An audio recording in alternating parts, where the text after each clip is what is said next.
This is the SteelSeries Arctis Nova 1 headset.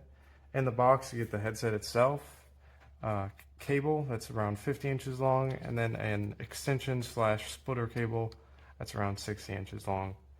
First off, I want to talk about the build. Mostly plastic construction, almost entirely plastic as far as I can tell. But I say that's a positive given that it makes the headset a little lighter, coming in at around 240 grams.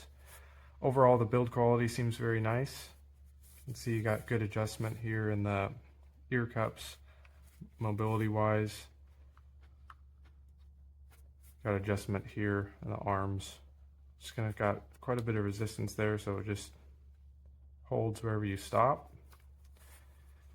Got a fabric ear cushion here.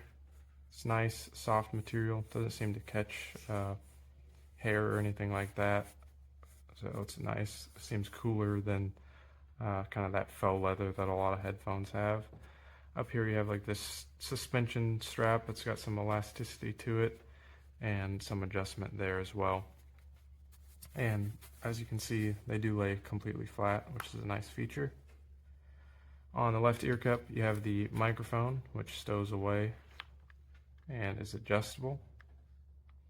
Unfortunately, the headset microphone did not work on the product I received, which is part of why it was returned. However, this was a purchase from Amazon warehouse, so you might have better luck when you purchase something that's labeled new. Holds its position well. On the back, you have the microphone mute button. It's pretty mushy, not a great feel to it, but it works. Volume control, again, just kind of a loose wheel on there. It doesn't have any clicking or anything to really let you know where you are. And a headphone jack right there. Now, as far as the fit and comfort goes, I'd say they're decently comfortable, although for me, I found that the clamping force on them seemed a little excessive, and the ear cups seemed a little too small. Although I do like that they feel pretty lightweight, and this strap here helps with that as well. So overall, good build quality, lightweight.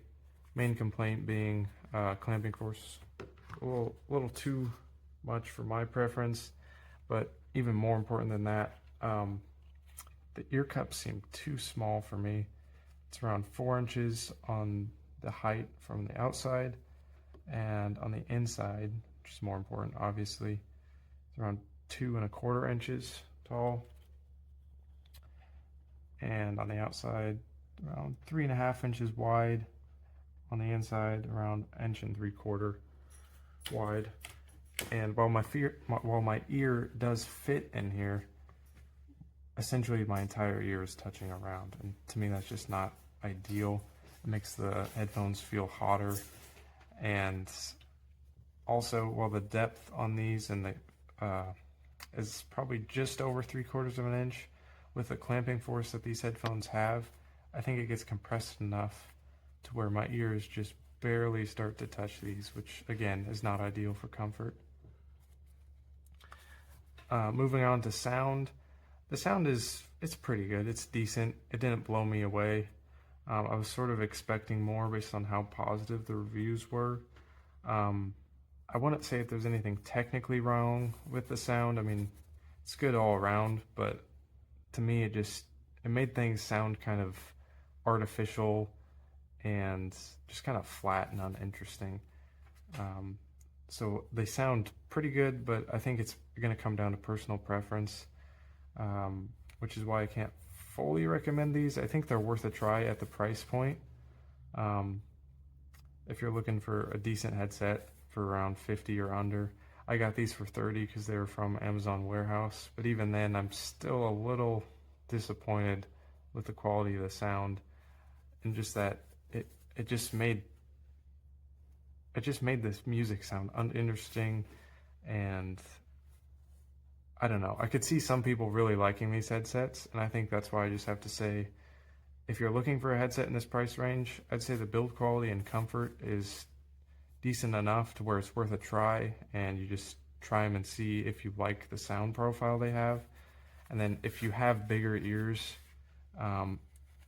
like I said, that's probably going to cause you some discomfort there. But yeah, they're worth a try. Only other complaint would be I'm not a big fan of like these rubber cables. I much prefer the braided kind because they don't get kinked up and hold their shape like these do. But that's a pretty small complaint for a headset that's regularly on sale for under 50. So I would say they're worth a try, and you're just gonna have to see if the fit and the sound profile is to your liking. I thought I made a good purchase, guys. Turns out I didn't. Was about to start gaming as usual. Put on my headset to talk to my friends, whatever. And look what happened. I put on my headset normally. I put it on normally. And on the very inside, between where the muffs connect to the band of it, these two little screws popped out from each side. These tiny, tiny screws. Tiny. And now I can't connect them back together unless I'm able to screw these back in. But it's impossible because they're literally a millimeter long. Crazy. If I could give this 0 stars, I would. All right, gonna go ahead and show off the completely defective mute button on the Arctis Nova 1. You got here, the mute button is toggled off, so the mic should be working fine. Discord here to show input sensitivity. The dark line is the level of sound volume. So as you can see, I'm talking, you can hear me just fine through that little bar there going up and down. Let's turn the mute on. So that red means the mute is currently on. So it should be not transmitting at all. And yet you see that little noise there? Let's say I did something like I coughed. See how it spikes right past the line? Even if I'm just normally talking, you can see it'll clear the threshold of input sensitivity. All it does is lower the volume output.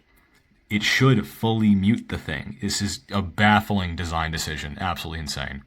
$5 earbuds don't have this problem.